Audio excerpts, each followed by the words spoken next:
Hey there everyone, thanks again for tuning in to Sin's Workshop here on YouTube. Hope you're all having a wonderful day. So today we're going to be talking about Muse by Brittany Cavallaro.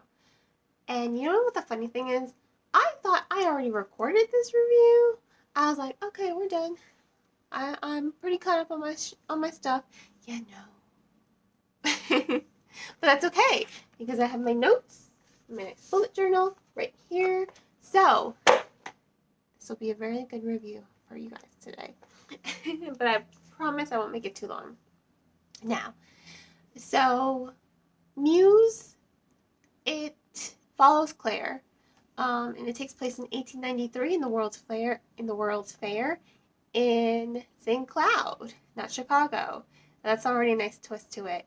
The story is an alternate history novel, and I really do like alternate histories. I think there is this fascination of wondering, what if we didn't break away from England? What if we did, like in this novel, establish a monarchy instead of a democratic government?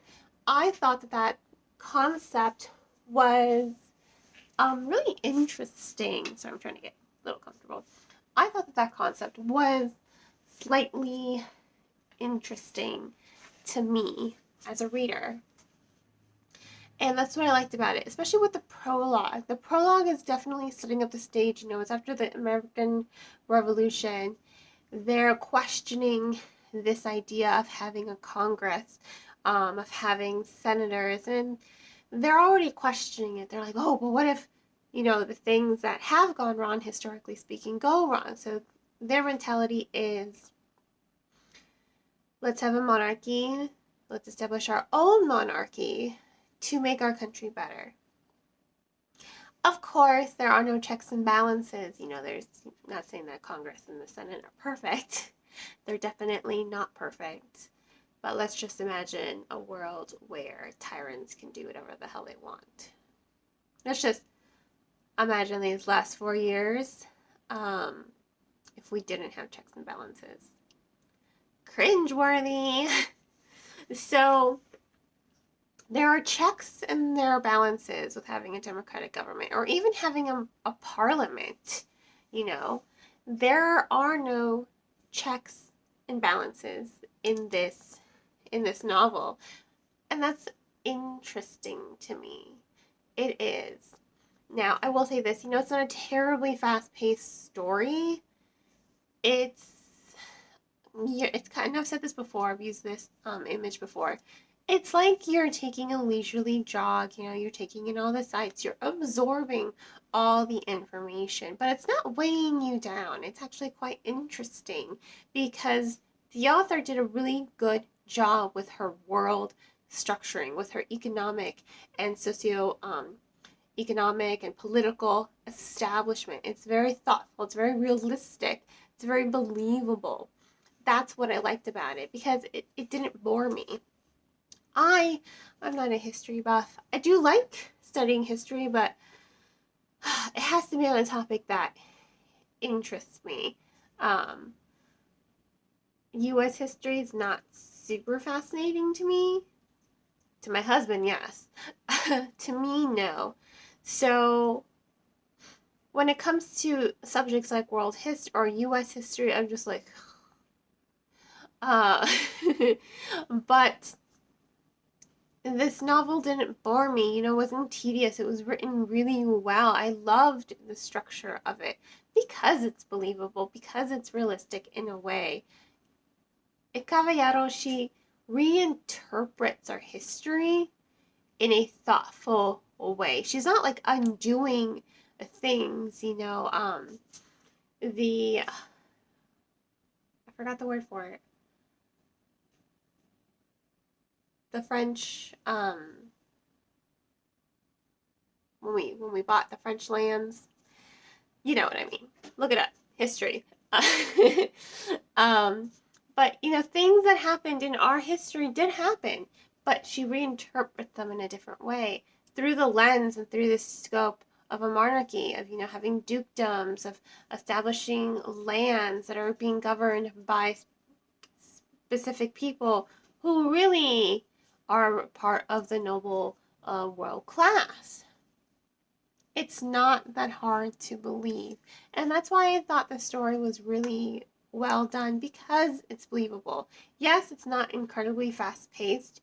Don't pick up the story thinking it's going to be bum, bum, bum, bum, bum. It's not a fast paced story at all, but it's not slow either. It's not tedious. It's really well done, this pacing. And that's what I loved about it.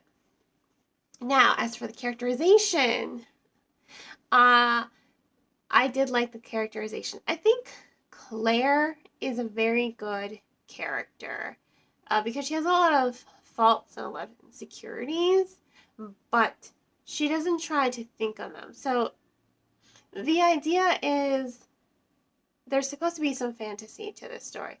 I didn't see a lot of fantasy to it, because her father thinks that she has like this magical touch. If she touches you, she can make your wishes come true, right? So her father is insane. She knows her father is insane, but still she wears gloves because she's like, well, what if there's this chance that he's not insane? Scary thought. So that's where we get to see it. We don't really see a lot of her putting her hands on people to make their wishes come true. We don't really see a lot of that. I think it's secondary to the story, that fantasy element. I don't think it's central to the story, and I'm okay with that. I picked up this book thinking it was going to be, a fantasy, contemporary, alternate history story. There's like a drop of fantasy in there, but that does not disappoint me. I know it might disappoint some readers who are expecting more fantasy, which is why I'm saying this now. There's not a lot in there. There's not. But it's not a bad thing, because the story is really character driven. It has a lot of depth to it. It has a lot of imagination. I think I've already like hammered that in. I think it's really well written, and I ultimately liked it at the end of the day. And I do like the character development, the character growth in this story.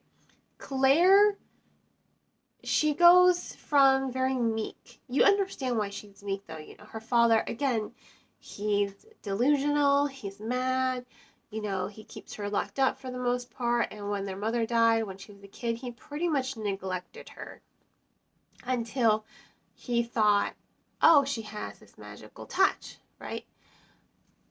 No. So he's insane and abusive. He is abusive. So Claire is meek. She's very quiet as a mouse. She just kind of she has a lot of rage inside her, but she doesn't tap into it because it's not going to benefit her.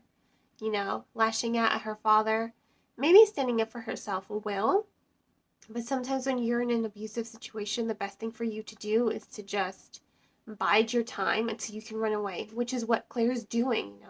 Her brother, who is part of the Royal baseball team, I think he plays left center or something like that. I don't follow baseball that much. Sorry. He is helping her. He sent her some money. He found her a husband, another baseball player. Said, okay, we're gonna get you out, because 1893 women are only worth being a wife or a caretaker, wife, daughter. History. Women weren't really thought of much. They're just the sidekick. And yes, Claire wants to be more than that. And her friend Beatrix, you really do get to see how different they are between her and Beatrix, how different women are. Because Beatrix is part of this rebel movement who want to put women in power. Yay, we're all for that. Claire's all for that too. Except the person that they want to get in, like, the rebel group and Beatrix want to get in bed with, she is a racist, xenophobic person. She's not a good person. She's just not a good person. Maybe some of her policies are better for St. Cloud, but at her core, she is not a good person. But she's Beatrix is willing to be okay with that for, you know,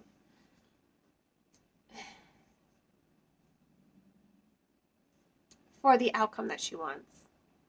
Except I'm of the mentality, and Claire, this is why I liked Claire, she's like, no. She's like, that person is not good. She's not a good person. She's a xenophobic, racist person. No, I don't want to help her.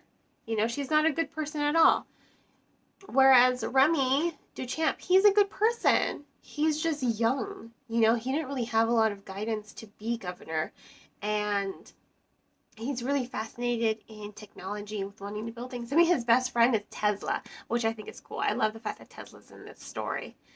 That's interesting to me. You know, he's a good person, but because he's young and because, you know, the general has taken advantage of his lack of know-how, basically, he extorted people, trying to usurp the power, you know, and Remy doesn't know about this. Yes, he's clueless. Yes, he needs to be better, but he needs that guidance, and Claire is that guidance for him. So, see, she can be more than just a sidekick. She can be a partner in this relationship to help raise St. Cloud to a better situation than it's in, because it's in a pretty bad, financially speaking, situation. But she's not willing to team up with racist, xenophobic people. You know, the ends just don't justify the means. That's what she's not in for. You know, she's not for supporting bad people, unfortunately. You know, there's bad and then there's worse. Remy's a good person. So there's a lot of gray area to this story. There's a lot of depth. There's a lot of multidimensional characterization as well. And Claire goes on an incredible journey, growing to become the strong, formidable individual that she becomes by the end of it. And that's an incredible journey. So you're reading this not for the pacing. You're reading it for the world building. You're reading it for the character development. You are reading it for this reinterpretation of history that's so well thought out. It's well structured. It's ultimately really good. Yes, the pacing could be just a tad faster, but overall, it is an excellent story. So my overall rating is going to be a 4 out of 5. Honestly, I recommend it. I can't wait to read the sequel. This is a book that did not disappoint me. It didn't wow me or blow me out of the water, but it didn't disappoint me. And I really enjoyed it. And I hope you guys will too. So, if you want to purchase the book, please head down to the description below. There will be a link to purchase the book. If money's tight, please check this book out from your local library. And, you know, on that note, please continue to support me by liking this video and subscribing to my channel. Oh, and please don't forget to share this with all your book-loving friends. I hope you all have a great rest of your day, and as always, happy reading.